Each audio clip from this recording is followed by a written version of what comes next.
말씀에 앞서서 제가 퀴즈 하나 내드리겠습니다. 제일 먼저 손 드시고 맞추시는 분께 함집사님께서 찬조하신 텀블러를 선물로 드리겠습니다. 사람이 죽는 줄 알면서도 기어코 먹는 것은 무엇일까요? 말씀하세요. 예.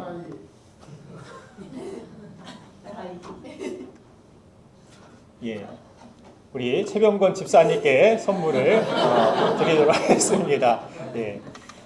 자, 우리 사람이 죽는 줄 알면서도 기어코 먹는 것이 나이라고 합니다. 오늘도 올해 달력도 마지막 한 장만을 남겨두고 있습니다.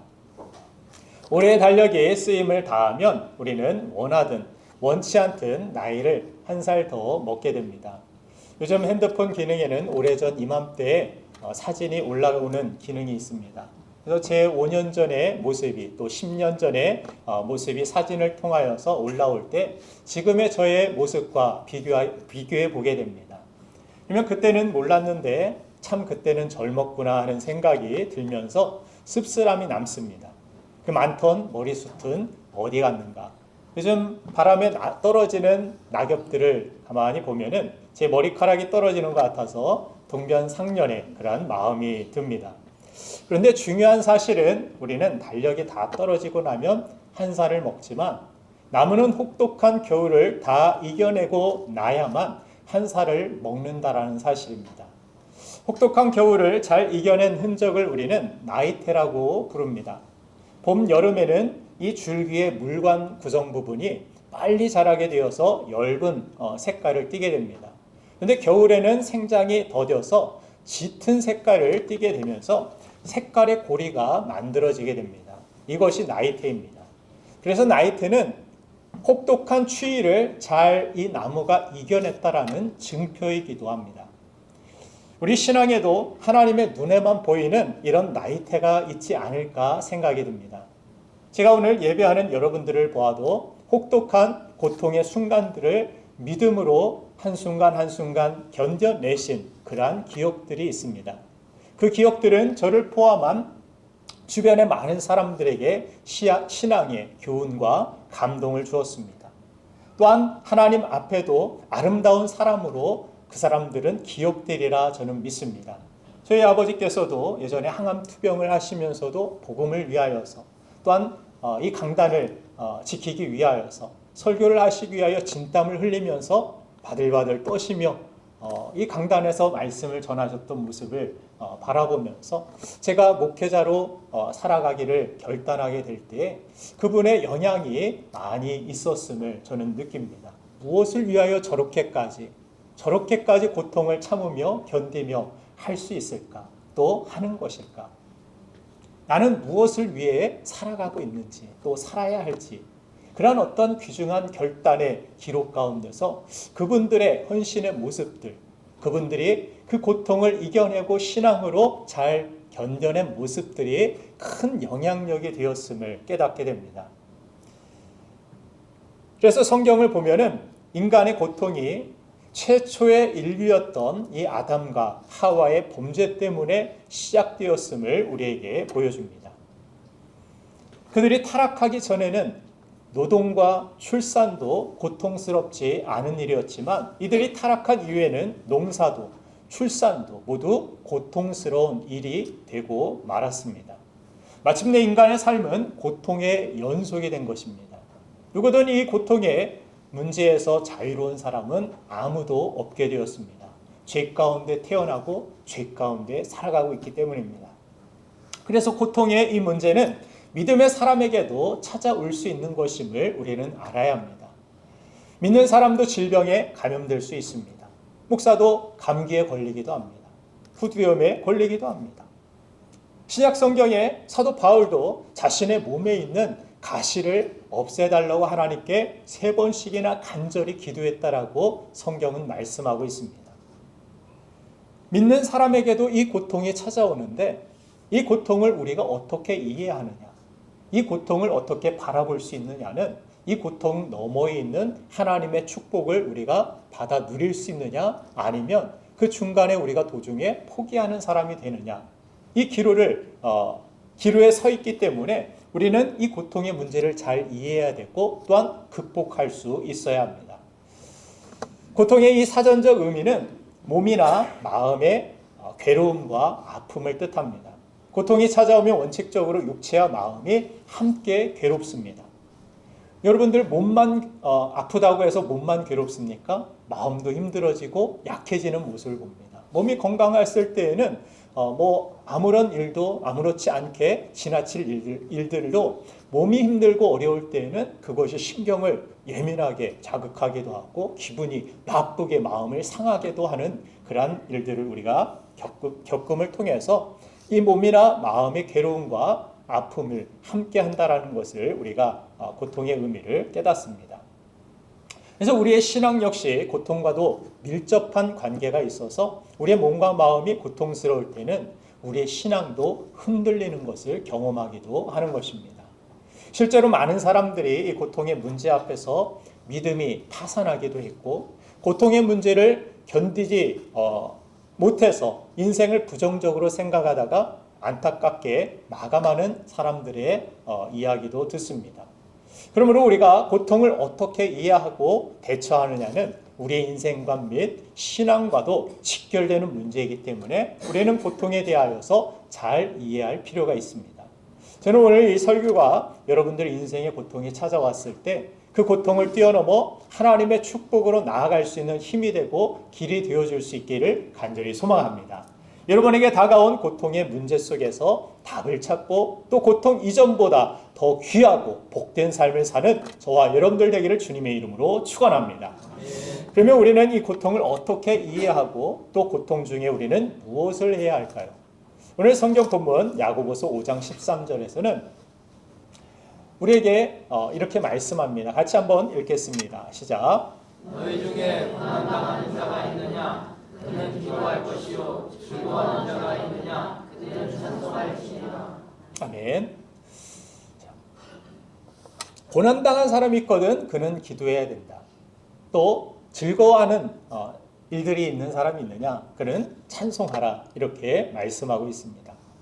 여기서 기도란 하나님을 의지하고 추구하는 모든 행위를 뜻하는 것입니다. 단순한 어떤 기도의 행위 한 가지가 아니라 하나님을 추구하여 하나님께 가까이 나아가는 모든 일들을 이야기하고 있습니다. 또 찬송이라는 것은 하나님을 내 인생의 복의 근원, 생명의 근원으로 인정하는 모든 행위를 뜻하는 것입니다. 그러면 왜 성경은 고통을 느끼는 우리를 향해 가장 중요한 일이 인맥이나 돈을 버는 방법이 아니라 다른 어떤 방법이 아니라 막연해 보이는 기도라고 그렇게 말씀하고 있는 것일까요? 그 이유는 우리의 죄와 고통을 십자가에서 나 대신 감당해 주신 주님이 우리의 고통을 가장 잘 아시고 가장 잘 해결해 주실 수 있는 유일하신 하나님이시기 때문입니다. 성경을 보면은 고난에는 크게 두 가지 하나님의 뜻이 있음을 우리는 알 수 있습니다. 하나는 요셉이나 욥과 같이 나에게는 아무 원인이 없는데 찾아오는 믿음의 테스트들, 믿음의 연단들이 있습니다. 이 고통의 문제에도 불구하고 너는 하나님의 선하심을 믿고 여전히 하나님을 신뢰할 수 있느냐에 대한 질문에 대한 우리가 답해야 하는 믿음의 수준에 대한 테스트를 의미합니다. 내 믿음의 수준은 어디인가? 나는 무엇을 답할 수 있는가?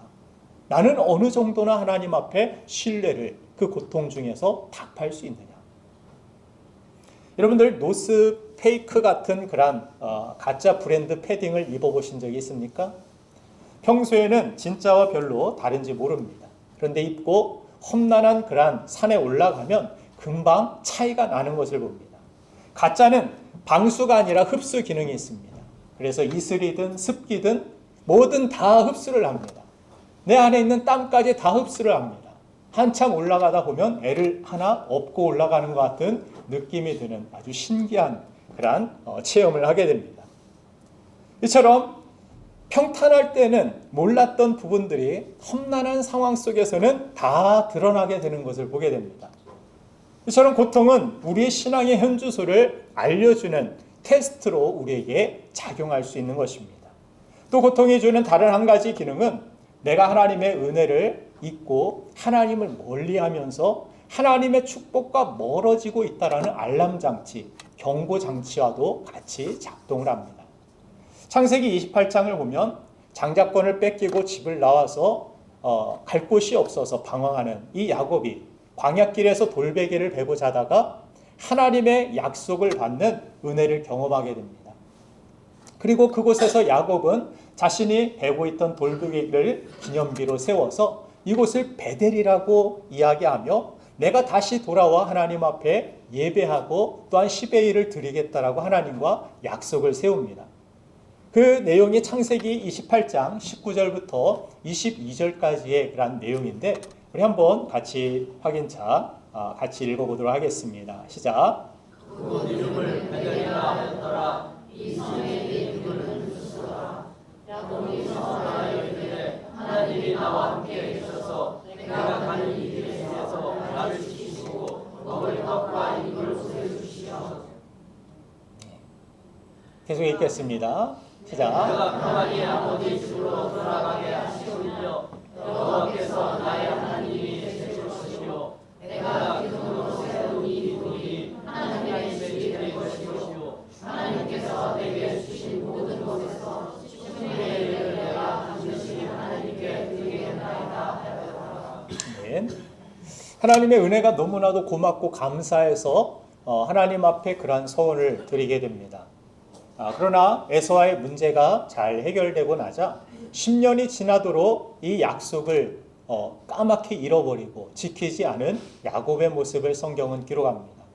그러다가 고통이 있을 때 하나님께 가까이 나오다가 뭔가 잘 풀리게 되니까 다시 하나님으로부터 멀어지며 하나님 앞에 예배하지도 헌신하지도 않았던 이 야곱의 모습을 성경은 기록하면서 그러다가 야곱의 가정에 고통스러운 사건이 하나 발생합니다. 창세기 34장을 보면 사랑하는 딸 디나가 친구들을 만나러 동네에 놀러 갔다가 그 땅의 추장 세겜에게 강간을 당하게 됩니다. 이에 대한 보복으로 시므온과 레위가 그 성의 모든 남자를 학살하고 돌아옵니다. 그들의 보복은 정당하다라고 할 수 있겠지만 그 당시 지금도 그렇지만 중동 지역의 문화는 자신과 혈연을 맺고 가족이 되고 친지가 된 누군가를 해야 하는 사람이 있으면 그 나머지의 모든 친지나 가족들이 일어나서 보복을 하는 피해 보복이라 불리는 이 보복을 하게 됩니다. 그렇기 때문에 정당한 보복을 하고 돌아왔지만 야곱에게는 큰 걱정이 있는 것입니다. 가나안 족속들이 야곱의 가족들을 피해 보복으로 복수할 것이 불보듯 뻔한 일이었기 때문입니다. 그로 인해서 야곱은 깊은 두려움과 고통에 처하게 됩니다. 그런데 그때 다시 하나님의 말씀을 통하여서 야곱에게 10년 전 했던 약속을 하나님께서 기억나게 하십니다. 그 내용이 창세기 35장 1절에 있습니다. 같이 한번 읽어보겠습니다.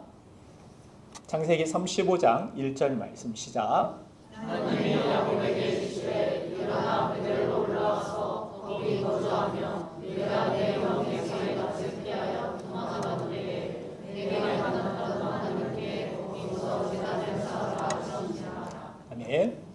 하나님이 야곱에게 네가 나에게 약속했던 그것을 하나님께서 잊지 아니하셨는데 야곱이 잊음으로 말미암아 야곱이 잊었다라는 그러한 기억력의 문제가 아니라 하나님을 점점 멀리하고 세상의 어떤 바쁨과 세상 일에 매달려 살아가다 보니까 하나님과의 거리는 멀어졌다라는 것을 뜻합니다. 그런데 하나님께서 이 고통 가운데 두려워하고 있는 야곱에게 찾아와서 하나님은 이렇게 말씀하시는 것입니다. 이 모든 이 고통을 통하여서 네가 다시 복의 사람, 하나님의 축복의 사람, 형통의 사람이 되기를 원한다라고 하나님께서는 말씀하고 계시는 것입니다. 그저 단순히 예배 드리고 단순히 10의 1을 드려라 이 말씀 하시는 것이 아니라 하나님으로 그가 대하고 하나님께 가까이 감으로 인하여서 복의 사람, 믿음의 조상으로 그가 세워지기를 하나님께서는 기대하시고 원하셔서 말씀하신 것입니다. 그래서 무엇이 문제인지를 깨달은 이 야곱은 돌이켜서 이런 결정을 내립니다. 창세기 35장 2절부터 3절까지의 말씀에 같이 한번 읽겠습니다. 시작. 야곱에 의해 자기 친한 사람과 자기와 함께한 모든 자에게 이르되 너희 중에 있는 이방 신상들을 버리고 자신을 정결하게 하고 너희의 유혹을 바꾸어 이어라. 우리가 일어나 베델로 올라가자. 내 환난 날에 내게 응답하시며 내가 가는 길에서 나와 함께 하신 하나님께 내가 거기서 제단을 쌓으려 하노라. 아멘. 아멘. 함께 하신 하나님, 하나님께 가까이 있을 때, 하나님과 함께 했을 때 광야에서도 하나님의 보호하심이 있었고 하나님의 인도하심이 있었고 하나님의 도우심으로 말미암아 모든 고통의 문제들이 다 해결되는 놀라운 은혜를 경험했던 이 야곱이 어느 순간 하나님과 멀어지면서부터 다시 고통을 통하여서 이 모든 것들이 하나님으로부터 멀어짐을 통하여서 우리에게 고통으로, 어려움으로, 두려움으로 다가오는 것이구나 하는 것을 깨닫고 그가 다시 베델로 올라가자. 우리는 하나님 앞에 나아가야 된다. 예배의 통로를 통하여 그 베델이라는 장소를 통하여 우리는 다시 한번 하나님 앞에 의지를 또 하나님 앞에 결단을 내리고 나는 이제 하나님과 가까이 하는 삶을 살겠습니다라고 그는 고백하고 있다는 것입니다.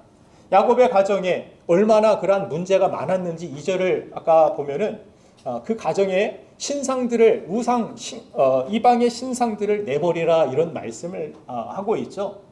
야곱의 가정에서 나올 법한 그러한 말입니까? 너희들 가지고 있는 그러한 부적들, 우상 그거 다 태워, 그거 버려. 나무 밑에 이것을 다 묻어버리는 이러한 결단을 내리고 있지 않습니까? 얼마나 신앙이 그들의 가정이 나태해 있었는지를 성경은 우리에게 보여주고 있는 것입니다. 그거 다 버려. 이제는 하나님밖에 없어 우리는. 자, 이런 놀라운 결단, 거룩한 결단을 통하여서 회복의 시작되었음을 성경은 말씀하고 있습니다. 이 시점부터 야곱의 삶에 하나님의 보호하심이 다시 시작되었고 하나님의 축복이 부어졌고 고통과 두려움의 문제가 사라지기 시작하였음을 성경은 말씀합니다. 창세기 35장 5절과 9절 두 구절을 통해서 한번 확인해 보겠습니다. 시작. 그들이 떠났으나 하나님이 그 사면 고을들로 크게 두려워하게 하였으므로 야곱의 아들들을 추격하는 자가 없었더라. 아멘. 야곱이 밧단 아람에서 돌아오매 하나님이 다시 야곱에게 나타나사 그에게 복을 주시고 아멘. 그가 두려워하고 있었던 이방 사람들이 오히려 야곱의 가족들을 무서워하고 두려워했다라고 성경은 말씀합니다. 이 일을 누가 하셨느냐? 하나님이 하셨다라고 말씀합니다. 괜히 그들이 두렵습니다. 피해 보복을 하려 준비하고 있었던 그 주변의 민족들이, 가나안 사람들이 오히려 야곱의 가족들을 괜히 두려워하기 시작하고 잘못 건드렸다가 우리가 더 크게 화를 입을 것 같다는 그러한 생각 가운데 그들을 추격하지 아니하였다라고 성경은 말씀합니다. 하나님께서 우리가 할 수 없는 일들까지도 하나님이 하시고 계심을 성경은 말씀합니다. 그리고 야곱이 돌아왔을 때 야곱에게 나타나 하나님은 다시 그에게 복을 내려주셨다라고 성경은 말씀하고 있습니다. 이 복은 또한 하나님께서 야곱에게 보호하심과 또 복을 통하여서 무엇을 하나님께서 기대하셨는지를 보여주는데 하나님은 이곳에서 이스라엘이라 불렀다라고 성경은 말씀하고 있습니다. 그의 이름을 인간의 어떤 야망 가득한 야곱이 아니라 하나님의 축복 가득한 이스라엘이라는 이름으로 하나님께서 다시 불러주심을 보게 됩니다. 이전에 이미 이스라엘이라는 이름으로 하나님과 씨름하여 이겼다라는 그러한 어떤 표현을 통하여서 하나님께서 주셨지만 진정으로 하나님께서 이름을 이스라엘하고 진짜 부르신 그 시점은 바로 이 시점이었습니다. 그 고통 가운데 하나님 앞에 나아갔을 때 그 고통을 넘어 하나님을 바라보고 하나님을 추구하며 하나님을 나의 복의 근원으로 생명의 근원으로 여기고 믿음의 선택을 했을 때 그 삶에 하나님께서 믿음의 조상으로서의 삶으로 그를 다시 이스라엘로 회복시켜 주셨다라는 것을 뜻하는 것입니다. 이처럼 야곱은 고통의 문제를 통해서 다시 하나님께 나아감으로 인하여 하나님의 축복과 은혜가 충만한 삶을 살아갈 수 있었던 것입니다. 그러므로 고통이 다 나쁜 것만은 아닙니다. 우리 몸이 느끼는 고통은 우리를 생명의 위험으로부터 보호하기 위한 안정장치입니다. 그렇지 않습니까? 여러분들 팔이 이깁니까? 팔이 이기냐고 예전에 어렸을 때 보면은 눈앞에다가 이렇게 박수를 치죠. 눈이 깜빡이는지 안 깜빡이는지. 그거 이겨보려고 막 눈을 부릅뜨고 있었던 기억이 있는데 눈이 왜 깜빡입니까? 눈을 감아서 눈동자를 보호하기 위한 안정장치입니다. 그리고 우리 몸에서 어떤 고통이 느껴질 때 가장 어려운 질병이 뭐라고 이야기합니까? 고통 없는 그러한 부위들이 상하게 되고 암에 걸리게 되면 이미 발견하고 고통이 느껴지면 늦었다라고 이야기합니다. 고통이라는 것은 우리 몸을 더 이상 상하지 않도록 보호하기 위한 안정장치라는 사실입니다. 이처럼 우리의 신앙에서도 마찬가지라는 것입니다. 하나님을 멀리한 죄의 결과로 우리가 고통을 느끼는 것이라면 그것이 믿음의 테스트 연단이 아니라 내 죄로 인하여서 잘못된 선택들로 인하여서 우리가 고통을 느끼고 있는 것이라면 그것은 복의 근원, 생명의 근원이신 하나님께 더 가까이 나아가야 된다는 신호라는 것입니다. 그래서 오늘 본문은 고난당하는 자가 있느냐? 그러면 하나님께 힘써 돌아가야 된다라고 기도를 통하여서 예배를 통하여서 헌신을 통하여서 하나님의 말씀 앞으로 돌아가야 된다라고 말씀하고 있는 것입니다. 또한 행복과 평탄한 그러한 삶을 살고 있느냐? 은혜를 잊지 않도록 하나님을 높이는 데 힘써야 된다. 하나님을 위해 찬송하며 헌신하는 데 힘써야 된다라고 성경은 기록하고 있는 것입니다. 그래서 우리가 드리는 기도와 찬송, 예배와 헌금 생활은 뭐 별것 아닌 것 같지만 이것으로 뭐 우리가 구원받습니까? 이렇게 이야기하는 사람이 있지만 은혜를 잊지 않도록 하는 최소한의 안정장치와도 같은 것입니다. 그리고 또한 이 통로를 통하여 우리는 회복으로 나아가는 그러한 길이 되기도 하는 것입니다. 그래서 우리는 이러한 것들에 대하여서 가볍게 여겨서는 안 될 것입니다. 궁극적으로 고통이 주는 성경적인 의미는 우리가 이 세상에서 영원한 행복을 누릴 수 없다라는 사실을 분명히 깨닫게 해주는 것입니다. 그래서 이 세상 그 누구보다도 큰 부귀 영화를 누렸던 솔로몬 역시 그런 고백을 하지 않았습니까? 전도서 1장 2절 3절을 보면 헛되고 헛되며 헛되고 헛되니 모든 것이 헛되도다. 해 아래에서 수고하는 모든 수고가 사람에게 무엇이 유익한가 이런 고백을 합니다. 고통은 우리가 이 세상의 부귀 영화를 목표로 하고 살아가면 결국 허무한 인생이 되고 만다라는 사실을 가르쳐 줍니다. 하나님은 고통을 통해서 우리가 아무리 애쓰고 노력해도 결국 모든 것이 허무하게 이 땅에서는 끝날 수밖에 없는 것들이다. 그렇기 때문에 이 땅이 아닌 하나님께서 우리를 위하여 예비하신 영원한 천국을 바라보고 살아야 된다라고 말씀하여 주십니다. 영원한 것이 우리 것이다.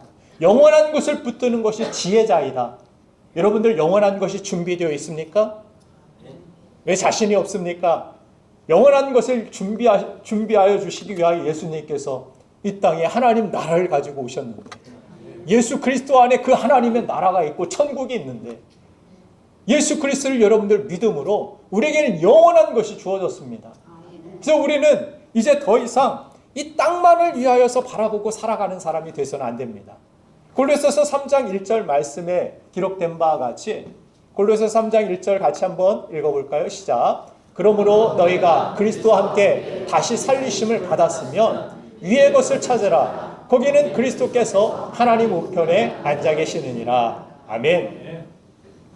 우리가 구원받았다면 그리스도와 함께 다시 살리심 받은 사람이라면 이제 마땅히 우리가 해야 될 또한 나아가야 될 방향이 있다. 그것은 위의 것을 바라보고 위의 것을 찾고 위의 것을 위하여 사는 삶이라는 것을 성경을 통해 가르쳐 주시는 것입니다. 사랑하는 여러분들, 현재의 고난은 장차 우리에게 나타날 영광과 좋게 비교할 수 없습니다.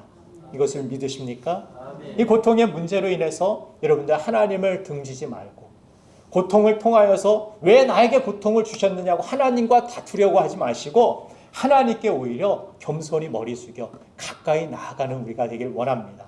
그 가운데 치유와 회복이 고통으로부터 시작된다라는 사실을 성경은 우리에게 말씀하여 주시면서 고통이 그냥 나에게 나쁜 것을 주시는 것이 아니라 고통 중에도 믿음으로 하나님을 가까이 하고 하나님을 기쁘시게 하는 믿음의 선택들을 우리가 하게 될 때 그 선택들을 통해서 여러분들의 믿음이 하나님 앞에 인정받을 뿐만이 아니라 그 가운데 하나님께서는 그 고통으로 인해서 위의 것을 더 사모하고 본향을 바라보며 영원한 것을 붙드는 믿음의 사람으로 여러분들을 세워주시는 줄로 믿습니다. 그렇게 살아가는 저와 여러분들 모두가 되기를 주님의 이름으로 축원합니다.